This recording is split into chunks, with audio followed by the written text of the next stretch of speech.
140వ May Day దినోత్సవం ఘనంగా నిర్వహించాలని, వాడవాడలా జెండాలు ఎగరవేయాలని, పని గంటల దినాన్ని తగ్గించాలని, 8 గంటల పని దినాన్ని కొనసాగించాలని, సమాన పనికి సమాన వేతనం కల్పించాలని డిమాండ్ చేస్తూ మేడే దినోత్సవం ఘనంగా నిర్వహించాలని సిపిఐ జిల్లా ప్రధాన కార్యదర్శి కాసా రాంబాబు పిలుపునిచ్చారు. 140వ మేడే దినోత్సవాన్ని పురస్కరించుకొని నరసరావుపేట పట్టణంలో వాడవాడల జెండాలు ఎగరేయాలని చెప్పి ఈ సందర్భంగా కార్మిక వర్గానికి పిలుపునిస్తా ఉన్నాం.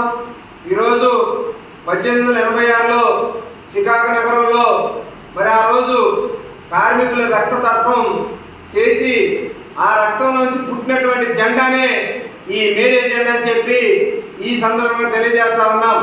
ప్రపంచవ్యాప్తంగా 140 దేశాల్లో ఈ మేడే దినోత్సవం ఘనంగా నిర్వహిస్తూ ఉన్నారు.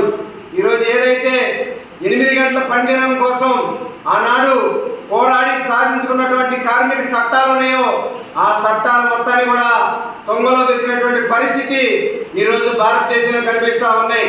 చట్టాలను రద్దు చేసి లేబర్ కోడ్స్ని తీసుకొచ్చి పని గంటల్ని పెంచి ఈరోజు కార్మికులను పొట్టగొట్టే విధానాన్ని ఏఐటీసీగా తీవ్రంగా వ్యతిరేకిస్తూ ఉన్నాం.